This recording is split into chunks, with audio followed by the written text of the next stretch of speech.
શિક્ષણ છે ને એ નગર પ્રાથમિક શિક્ષણ સમિતિમાં પણ સારું મળે છે, એ શિક્ષકો પણ સારી મહેનત કરે છે, પણ આપણે ત્યાંના વાલીઓની જે માનસિકતા છે અને એના કારણે શું થાય છે કે શિક્ષણનો હાર્દ છે ને એ બિલ્ડિંગમાં નથી, એ શિક્ષકમાં છે. 5 સ્ટાર બિલ્ડિંગો બનાવવાથી સ્કૂલમાં વાલીઓ 1-2 વર્ષ માટે કદાચ આકર્ષી શકાય, પણ જો તમે સારું શિક્ષણ નહીં આપો તો ગમે તેવું સારું બિલ્ડિંગ હશે, વાલીઓને સંતોષ થશે નહીં. અમારી શાળાની વાલી મિટિંગ 34 વર્ષના ટ્રેક રેકોર્ડમાં જે સમય આપ્યો હોય એ સમયે 10 વાલી આવ્યા હોય ને તો 10 વાલીઓથી પણ અમે મિટિંગ શરૂ કરી દઈએ છીએ. વાલી માટે રાહ નથી જોતા. આ એક ટેવ પડી ગઈ.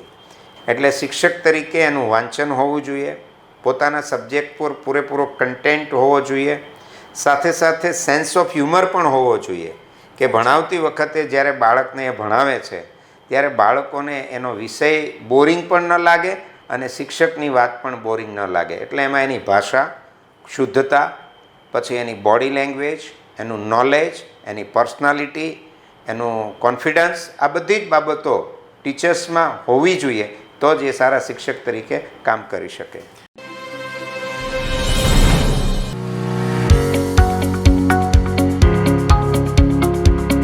નમસ્કાર મિત્રો, હું પ્રતિમા સોની, એક શિક્ષણવિદ અને આચાર્ય. આજ રોજ ખબર છે .comના માધ્યમથી આપણી વચ્ચે એક એવી મહાન હસ્તી ઉપસ્થિત છે કે જેણે શિક્ષણ જગતની અંદર ઘણા ઉમદા કાર્યો કરી અને એક શિક્ષણમાંથી શિક્ષણવિદની યાત્રા સફળતાપૂર્વક પરિપૂર્ણ કરી છે. તેવા એક ખૂબ જ સફળ સંચાલક તેવા જયસુખભાઈ કથિરિયા આજે આપણી વચ્ચે ઉપસ્થિત છે. તો ખબર છે .comના માધ્યમમાં સર, હું આપનું હાર્દિક સ્વાગત અને અભિવાદન કરું છું. Thank you. જયસુખભાઈ, તમે ઘણા વર્ષોથી શિક્ષણ ક્ષેત્રમાં જોડાયેલા છો અને ઉમદા કાર્ય કરી રહ્યા છો. મિત્રો, જેમ કહેવાય છે ને કે સૂરજ ઉગે ને તો ઘણી બધી આશાઓ સાથે ઉગતો હોય છે. સૂરજના દરેક કિરણ એક નવી ઉર્જા આપતા હોય છે અને તેવી જ સનરેઝ, સનગ્રેઝ જેવી શાળાઓ તેમણે સુરત શહેરની અંદર નામાંકિત શાળાઓનું સંચાલન જેઓ કરી રહ્યા છે, તેવા જયસુખભાઈનો પરિચય આપણે તેમના મોઢેથી જ સાંભળીશું. નમસ્કાર દર્શક મિત્રો, મારું નામ જયસુખભાઈ કથિરિયા છે. હું 5મા ધોરણમાં ભણતો હતો ત્યારે સુરત આવ્યો, ઉધનામાં જ પહેલો પગ મૂક્યો અને આજે પણ મારું કર્મક્ષેત્ર ઉધના છે. BSc ફિઝિક્સ સાથે મેં ગ્રેજ્યુએશન કર્યું. BA Gujarati English, BA with ઇંગ્લિશમાં 2 વર્ષ એટલે કે SYBA સુધીનો જ અભ્યાસ કર્યો છે. અને 1988માં જ્યારે હું ગ્રેજ્યુએટ થયો ત્યારે એક મેડિકલ રિપ્રેઝેન્ટેટિવ કંપનીમાં ઇન્ટરવ્યૂ આપવા ગયો, પણ એ પહેલાં 12મા ધોરણથી મને ભણાવવાનો શોખ હતો. મારી નીચેના ધોરણોના બાળકોને હું ફ્રી ઓફમાં અંગ્રેજી ભણાવતો હતો, કારણ કે પહેલેથી થોડુંક મારું અંગ્રેજી સારું હતું BSc હોવા છતાંય. એમાંય જોશી મારા ગુરુ હતા PT સાયન્સ કોલેજમાં, અને 11-12માં CP પટેલ સાહેબ હતા, ચૌધરી સાહેબ હતા, જેમણે અંગ્રેજી માટે મને ખૂબ મહેનત કરાવેલી, એટલે અંગ્રેજી ઉપર મારું વર્ચસ્વ સારું હતું. 88માં MR તરીકે હું ટ્રોયકા નામની કંપનીમાં જોડાયો. એટલે મારે સુરતના નામાંકિત બધા ડૉક્ટરોને, કન્સલ્ટન્ટ ડૉક્ટરોને ત્યારે મળવાનું થતું.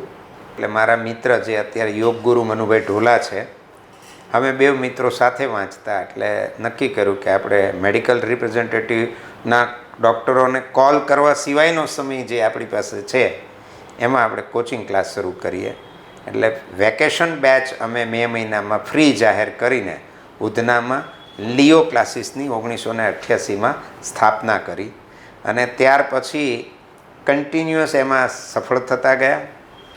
1 વર્ષ અમે અમારા ભત્રીજાના એડમિશન માટે એક શાળામાં ગયા, ત્યારે એક શાળાના ટ્રસ્ટી પેપર વાંચતા હતા, નામાંકિત શાળાના, અને પેપર વાંચતા વાંચતા ચશ્મામાંથી આમ જોઈ અને મને આમ કરીને કાઢી મૂક્યો. એટલે મને એવું લાગ્યું કે હવે આપણે આપણી પોતાની સ્કૂલ હોય તો ક્લાસીસમાં કોઈ પણ વાલી એમ કહે કે સારી સ્કૂલમાં એડમિશન અપાવો, તો આપણી પોતાની સ્કૂલમાં હોય એટલે બીજી સ્કૂલમાં પછી આપણે ભલામણ કરવાનું રહે નહીં.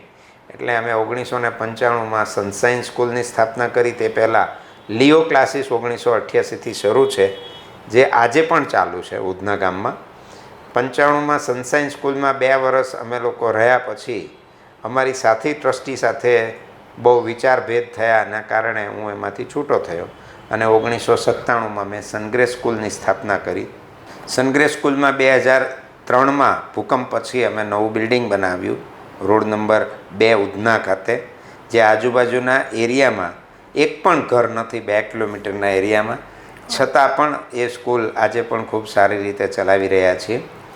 2006માં અમે સચિન ખાતે કેટલાક બાળકોના છેક સચિનથી ઉધના સનગ્રેસમાં ભણવા માટે 3-4 વાન ભરાવીને બાળકો આવતા હતા.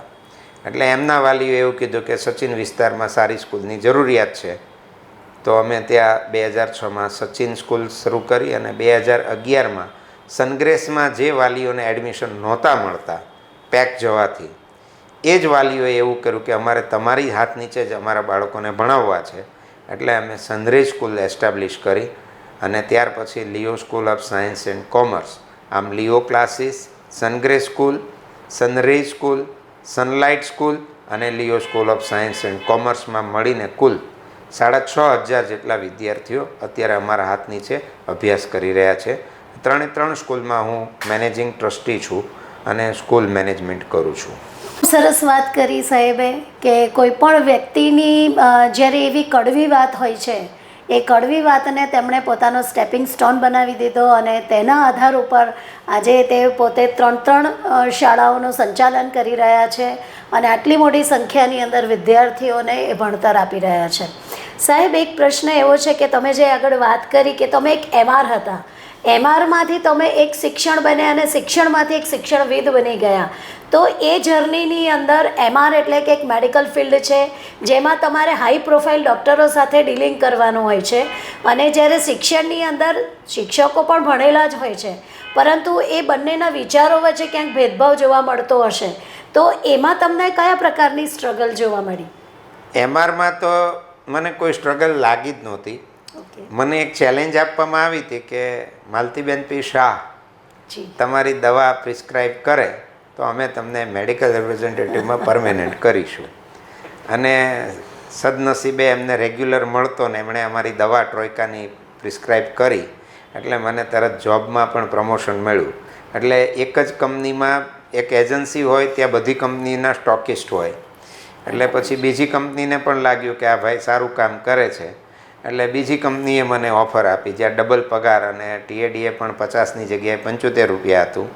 એટલે મેં ત્યાર પછી 1.5 વર્ષમાં TDPL જોઈન્ટ કરી. પણ પછી એક ચોઈસ આવી કે ટ્યુશન ક્લાસીસને આગળ વધારવું કે MRની જોબમાં ચાલુ રાખવું. તો મેં જોબને છોડીને ટ્યુશન ક્લાસીસની પ્રવૃત્તિને વધારે વેગવંતી બનાવી. અને ત્યારે હું સાયન્સ લેતો હતો, સમાજ વિદ્યા ભણાવતો હતો અને સાથે સાથે અંગ્રેજી તો હતું જ. અને મનુભાઈ તે મેથ્સ લેતા હતા.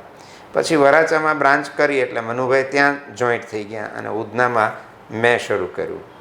તો 12 કોમર્સની કેટલીક છોકરીઓ મારી પાસે આવી અને કંઈક સ્ટેટના સાહેબ અમને નથી ગમતા, તો તમે સ્ટેટ પણ ભણાવો. તો મેં વાંચીને 11મા ધોરણનું સ્ટેટ, આમ બહુ ઇઝી છે સ્ટેટ એટલે ગણિત્રીનું ગણિત એટલે સરવાળા બાદબાકી ગુણાકાર ને ભાગાકાર, એટલે સ્ટેટિસ્ટિક્સ ભણાવવાનું શરૂ કર્યું. પછી ઇકોબીએ ભણાવવાનું શરૂ કર્યું. પછી ગુજરાતીનું વ્યાકરણ પણ પૃથ્વી, મંદાક્રાંતા ને બધે છંદ, અલંકાર, યામા તારાજ, ભાન સલગા, જસ જસ યલગા, સ્વમાસ ને બધાનું નોલેજ મેળવ્યું. પરિણામે એ આવ્યું કે મેં 8 વિષય ઉપર ગ્રીપ મેળવી. અને આજે પણ આંકડાશાસ્ત્ર મને મારો પ્રિય વિષય રહ્યો અંગ્રેજી પછીનો. એટલે અંગ્રેજી, આંકડાશાસ્ત્ર, ગણિત, વિજ્ઞાન એ એવા વિષયો મારા ભણાવવામાં આવ્યા કે મારું નોલેજ ખૂબ વધી ગયું. એના કારણે શિક્ષકોને જ્યારે અમે ઇન્ટરવ્યૂમાં પસંદ કરીએ ત્યારે આ જ બધા વિષય ઉપર ઇન્ટરવ્યૂમાં હું એમની સાથે ખૂબ સારા સવાલો કરીને એનું જ્ઞાન ચકાસી શકું છું. MR હોવાના નાતે મેડિકલમાં ડૉક્ટરોની સાથે પણ ખૂબ સારો રેપો રહ્યો. તો ડૉક્ટરોને કન્વિન્સ કરી શકતા હોઈએ તો સામે મેડિકલ રિપ્રેઝેન્ટેટિવ તરીકે મેડિકલ સ્ટોરના માલિકોને પણ કન્વિન્સ કરવા પડે કે આ દવા તમે રાખજો. તો એ બધો અનુભવ મને આ મેનેજમેન્ટમાં ખૂબ કામ લાગ્યો અને એના ફળ સ્વરૂપે સારા શિક્ષકોની ટીમ પસંદ કરી શક્યા અને પછી ખૂબ પ્રગતિ કરી શક્યા. ખૂબ સરસ વાત સરની વાતની અંદરથી જાણવા જેવી છે દર્શક મિત્રો, કે એક વ્યક્તિ કે જેનું આખું ફિલ્ડ અલગ છે અને ફિલ્ડ અલગ હોવા છતાં તેમણે પોતે 8 વિષયો ઉપર પ્રભુત્વ મેળવ્યું, નોલેજ મેળવ્યું. અને જ્યારે સાહેબ અત્યારે કદાચ આપણે જોવા જઈએ છે કે શિક્ષકો જે બીએડ કરીને આવે છે ને એમના જે પોતાના મેથડના વિષયો હોય છે તે વિષયોની અંદર પણ એ લોકો એટલા પારંગત નથી હોતા, તો એ બાબતે આપનું શું માનવું છે?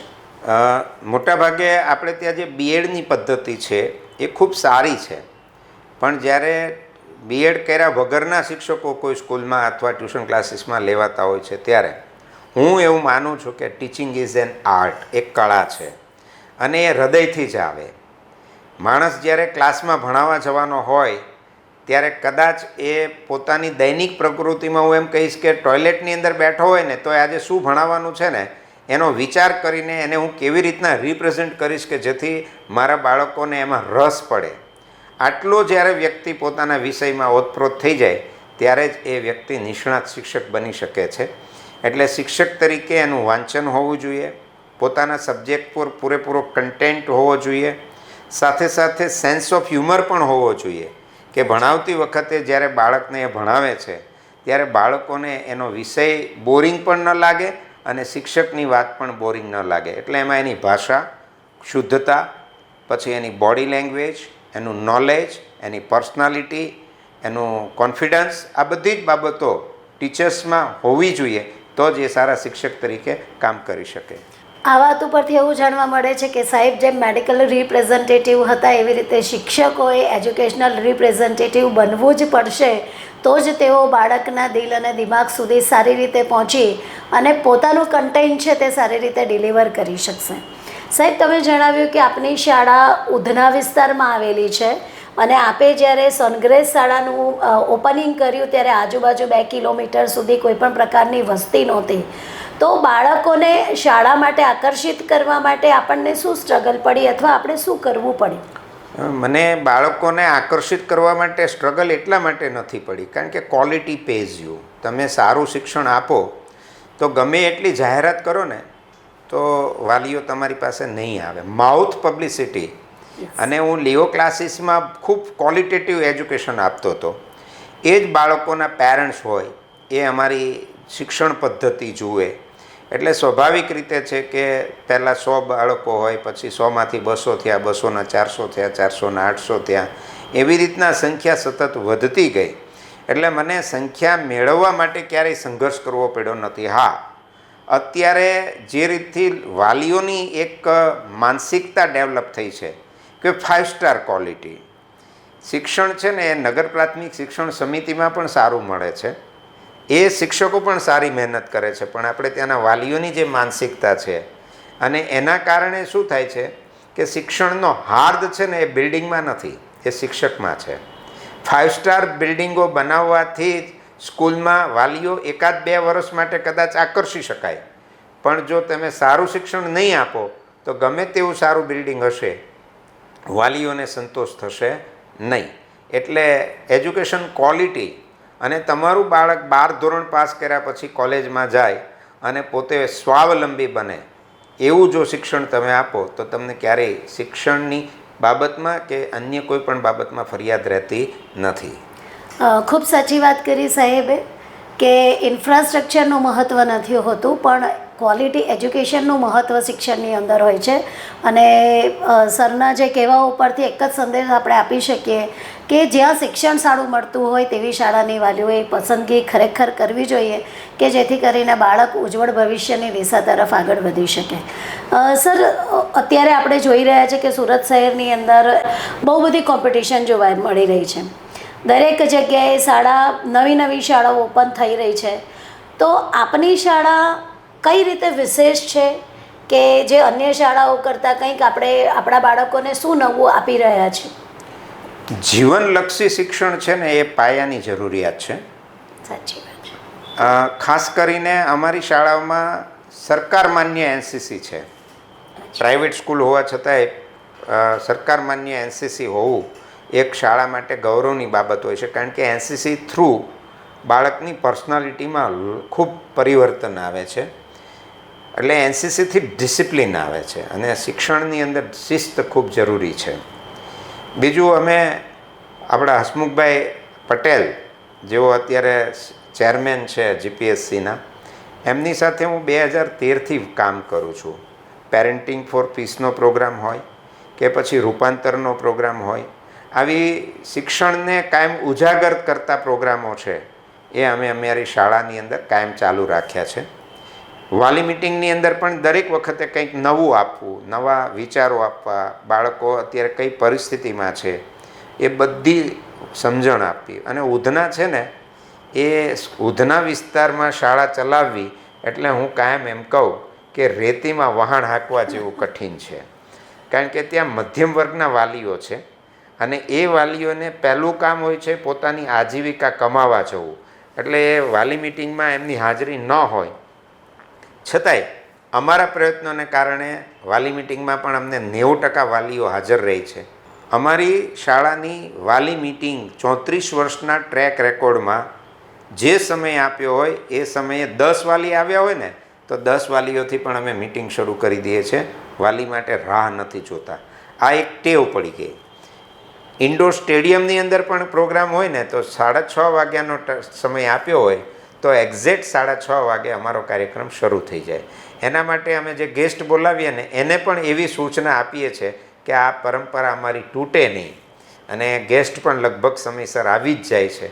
કોઈ ગેસ્ટ ન આવ્યા હોય તો એની રાહ જોયા વગર પણ અમે દીપ પ્રાગટ્ય કરી નાખીએ છીએ.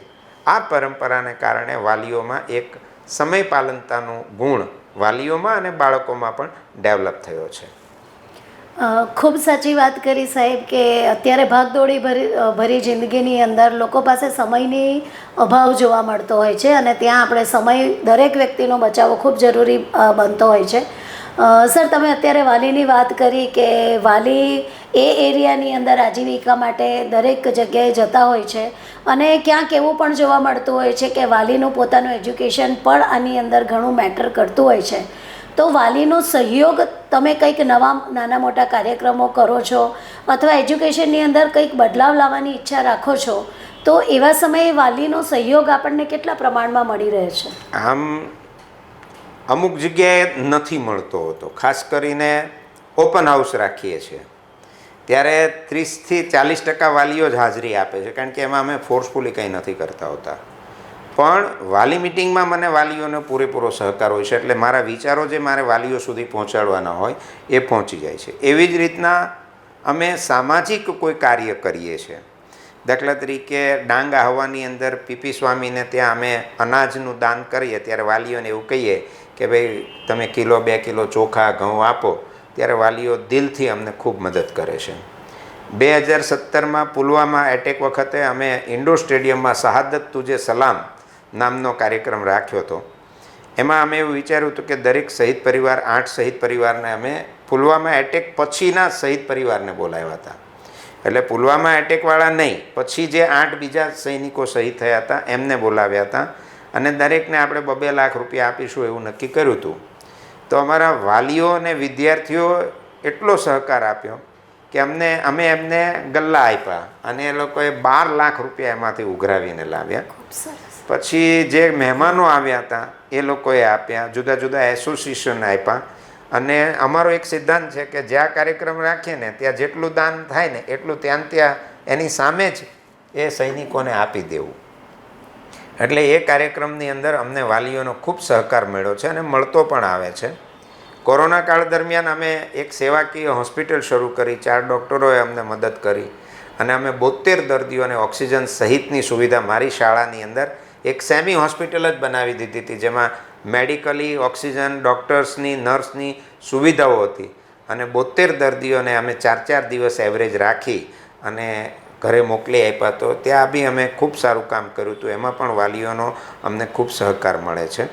એટલે વાલીઓ થોડાક મિટિંગમાં ટાઈમસર આવે છે એ વાત બરાબર છે, પણ ક્યારેક વાલીઓ નથી આવતા ત્યારે દુઃખ થાય. પણ હવે ઉધના વિસ્તાર છે એટલે અમે સમજી શકીએ છીએ. પણ વાલીઓનો સહકાર તો શિક્ષણ ક્ષેત્રમાં બાળક માટે ખૂબ જરૂરી છે.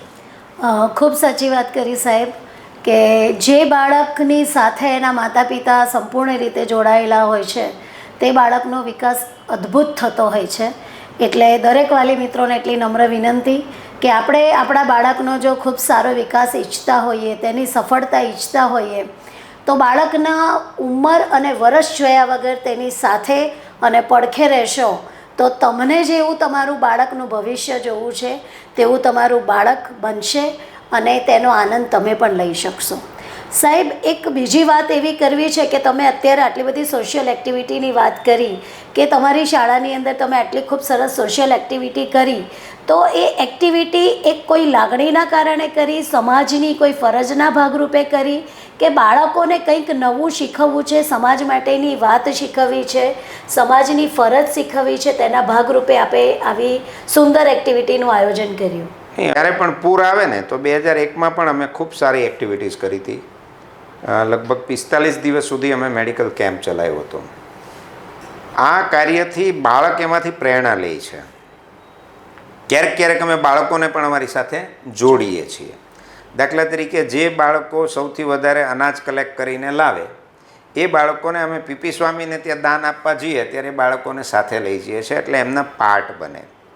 એટલે જ્યાં મા બાપ પોતે પણ કંઈક દાન આપતા હોય, બાળકના જન્મદિવસે કંઈક દાનની પ્રવૃત્તિ કરતા હોય, એમાં બાળકને સહભાગી બનાવતા હોય, તો એને જોઈને બાળક પણ ભવિષ્યમાં દાન કરતા શીખે. એટલે કોઈ પણ સોશિયલ એક્ટિવિટીઝમાં બાળકોનું, અને આ પ્રેક્ટિકલ નોલેજ છે. હું છે ને રટ્ટા મારો એટલે કે ગોખણપટ્ટીનો વિરોધી છું.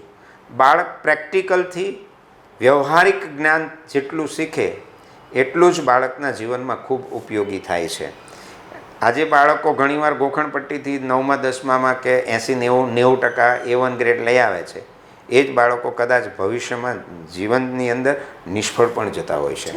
અને 50% વાળો બાળક એવો હોય છે જેનામાં બધા જ ગુણો વિકસી જાય, પર્સનાલિટી ડેવલપમેન્ટ થાય, નોલેજ હોય, હાર્ડવર્કર હોય, તો એ બાળક જીવનમાં ખૂબ આગળ વધે છે. એટલે હું એવું પણ માનું છું કે ભણેલાને તો, એટલે હોશિયાર વિદ્યાર્થીઓને તો બધી સ્કૂલો એડમિશન આપવા માટે તત્પર હોય છે. મારો શબ્દ બરાબર નોંધજો. A1 ગ્રેડવાળાને તો અત્યારે કેટલા લાલચ પ્રલોભનો મળે છે, 100% ફી માફી. પણ હું એવું કહું કે નબળાને સબળો બનાવે એ સાચું શિક્ષણ છે. અને મારું શિક્ષણ હંમેશા એ જ પ્રાધાન્યતા આપે છે.